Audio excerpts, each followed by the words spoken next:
Well, in 1973, I was a postdoc in molecular biology at Columbia University.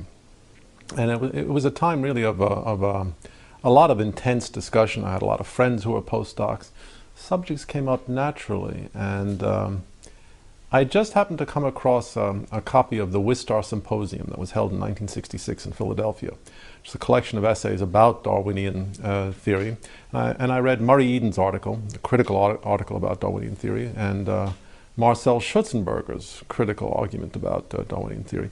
And I started talking about it with the other postdoctoral fellows, people who were working in the laboratory at the time. And I discovered, somewhat to my own surprise, that the arguments, which seemed so very credible, very important, went virtually unanswered among the biologists that I knew, who tended to dismiss the arguments in a way that suggested that they hadn't really understood them, and if they had understood them, were not prepared to respond to them. And that was the beginning of my skepticism about Darwinian theory.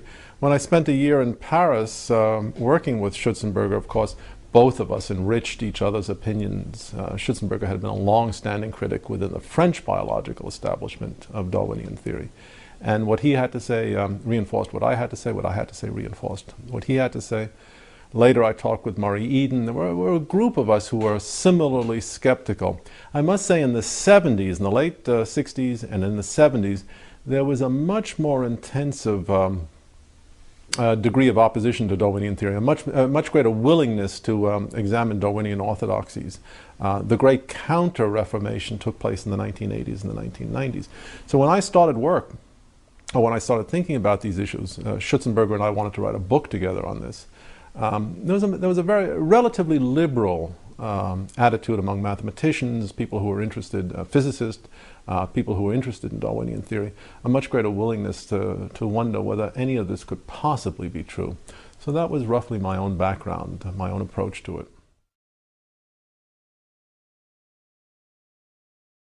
Well, the claim that all skeptics about Darwinian orthodoxy or Christian fundamentalists stands refuted by me. It's obviously not true. I'm neither Christian nor a fundamentalist. But lots and lots of people are skeptical in the scientific community. I know dozens of mathematicians who scratch their head and say, you guys think this is the way life originated? It's absolutely a preposterous theory. And many, many very significant figures. John von Neumann, one of the great mathematicians of the 20th century, just laughed at Darwinian theory. He hooted at it. So it's perfectly absurd. This is a point in a polemical dispute. It's not a reasonable standard of criticism. Opposition to Darwinian theory is, I wouldn't say widespread, but there's a consistent group of people among mathematicians, among physicists, among some very good speculative biologists who simply don't accept it, don't even regard it as a scientific theory in any reasonable sense.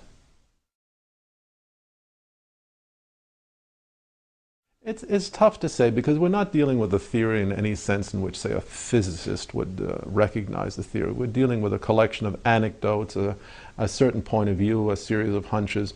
I would say that the most outstanding, the salient points are, first of all, the fossil record, which is simply mystifying. We can't make much sense of the fossil record. It does not sustain any kind of Darwinian prediction that can be intelligently derived from Darwinian theory, and it doesn't seem to sustain anything else as far as I can see. It's a perfectly mystifying record. That's one obvious point. I'm not talking just about the Cambrian explosion, I'm talking about everything that doesn't make a whole lot of sense in the fossil record.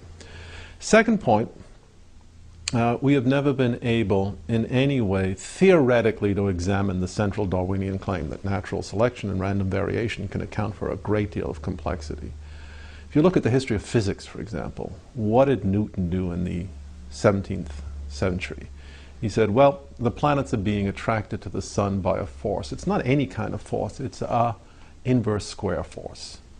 And then he went and showed that if you make that assumption, the result will be an orbit that conforms exactly to the observed orbit, say, of the Earth or of Mars. It will be a conic section. And then he proved the converse, that if it's a conic section, the planets must be attracted to a central source by an inverse square law. There is nothing like that in biology, in Darwinian theory. A kind of a canonical demonstration that this mechanism, random variation, natural selection, is adequate to the generation of this level of complexity. From the point of view of the serious sciences, without that kind of a demonstration, one is completely adrift. You have no idea whether the mechanism is adequate for its intended purposes. This is the second point. Third evidential piece of the puzzle. Look, you turn to the serious sciences, you turn to general relativity or quantum mechanics. I can program a computer with the equations of general relativity or with the equations of quantum mechanics, and I can say, all right, what are the consequences? I can actually see the consequences emerge in a simulation. We can't do any of this in biology. And that should prompt any reasonable person to ask, why not? If this is such a simple mechanism, which could easily be programmed on a computer, how come we can't set up a computer and create something of biological-like complexity? How come we cannot see the unfolding of an evolutionary process the way we can see the unfolding of an evolutionary process in physics? This is a very serious question. I've looked at all the genetic algorithms. I'm trying to write a genetic algorithm myself. And the sheer fact is, without a tremendous amount of very special manipulation and ad hoc constraints, the computer is not going to generate anything realistic if it uses Darwinian mechanisms, and it will generate something realistic only if it doesn't use Darwinian mechanisms. This is an important point. 50 years after the computer revolution began, we have a splendid tool for assessing the intelligibility and viability of Darwinian theory. And everything that we know, I think this is the uniform experience of anyone working in genetic algorithms, indicates these mechanisms will not work. They will not work for their intended purposes. And finally, there's the utter absence of laboratory evidence. I mean, random variation, natural selection, we should be able to start manipulating organisms. When we look at dogs, no matter how far back we go, it's dogs. When we look at bacteria, no matter what we do, they stay bugs. They don't change in their fundamental nature. There seems to be some sort of an inherent species limitation, and we have no good explanation for this in terms of Darwinian theory. We should have far more flexibility, far more plasticity under laboratory conditions than we actually do if Darwinian theory or anything like that were correct. What we see in nature, what we see in the laboratory, is very highly bounded variation, cyclic variation, as for example finch beaks in the Galapagos Island. That's about all we see.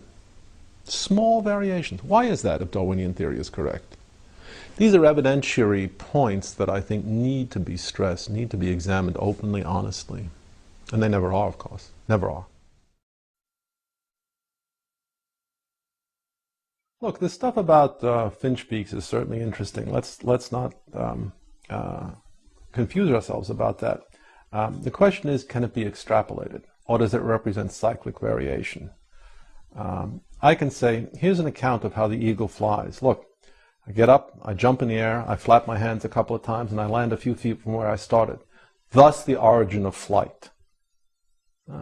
The obvious response is, this is nutty. You can flap your hands as long as you want. You won't fly like an eagle. The argument from extrapolation can work in some circumstances. It fails in other circumstances. Plainly, in the case of a human being who jumps 2 feet in the air and then lands 2 feet from where he started, the argument from extrapolation fails. What persuades you in the case of the Galapagos finch that what seem to be cyclic variations are the start, the commencement of a grand process of speciation? That's a step in the argument that has to be completed. It's not enough to say, well, it's more of the same. It's not more of the same self-evidently. It can easily be bounded variation of exactly the same sort as we see in any species experiment. Now, the contrary may be true. We may be seeing the development of entirely new species. The Galapagos finch starts off as a finch, and within 100 million years there'll be a Galapagos elephant. Could be. But we need a whole lot more by way of evidence than a couple of nutty journalists going down there looking at finch beaks and writing a Pulitzer Prize-winning book. A whole lot more of this is to be serious science. I mean, this doesn't even pass the threshold of anecdote. Finch beaks change in size. Yeah, they do. They change in shape too. It seems to be correlated with seasons. It seems to be a regress back toward the mean when the seasons change again. If this is the part of a spectacular evolutionary extrapolation, let's have additional reasons for thinking that. Otherwise, we're not even talking about a scientific hypothesis. The interesting argument about the whale, which is a mammal after all, It belongs to the same group of organisms as a dog, a human being, a chimpanzee, or a tiger. The interesting argument about a whale is that if its origins were land-based originally, then we have some crude way of assessing quantitatively, not qualitatively, but quantitatively, the scope of the project of transformation. The project is very simple. Let's put it in vividly accessible terms. You've got a cow. You want to teach it how to live all of its life in the open ocean, still retaining its air-breathing characteristics. What do you have to do from an engineering point of view to change the cow into a whale? This is crude, but it gives you the essential idea. Now, if the same question were raised with respect to a car, and you ask what would it take to change a car into a submarine, we would understand immediately it would take a great many changes. The project is a massive engineering project of redesign and adaptation. Well, the same question occurs with respect to that proverbial cow. Virtually every feature of the cow has to be changed. It has to be adapted. But since we know that life on Earth and life in the water are fundamentally different enterprises, we have some sense of the number of changes. Anytime a science avoids coming to grips with numbers, it's somehow immersing itself in perhaps an unavoidable, but certainly an unattractive miasma. Here's a chance actually to put some numbers on calculations. We're not talking about genetics. We're talking about simple numbers. The skin has to change completely. It has to become impermeable to water. That's one change. Breathing apparatus has to change. A diving apparatus has to be put in place. Lactation systems have to be designed. The eyes have to be protected. The hearing has to be altered. Salivary organs have to be changed. Feeding mechanisms have to be changed. After all, a cow eats grass, a whale doesn't. As I say, I've tried to do some of these calculations. The calculations are certainly not hard. But they're interesting because I stopped at 50,000. That is morphological changes. And don't forget, these changes are not independent. They're all linked. If you change an organism's visual system, you have to change a great many parts of its cerebellum, its cerebrum, its nervous system. All of these changes are coordinated. So when we're talking about an evolutionary sequence such as this, what's interesting about the cow to whale transition, and I'm just using this as an easily accessible idea. What's interesting about the cow to whale transition is that we can see a different environment is going to impose severe design constraints on a possible evolutionary sequence.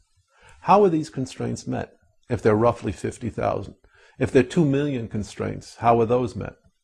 And what does this suggest about what we should see in the fossil record?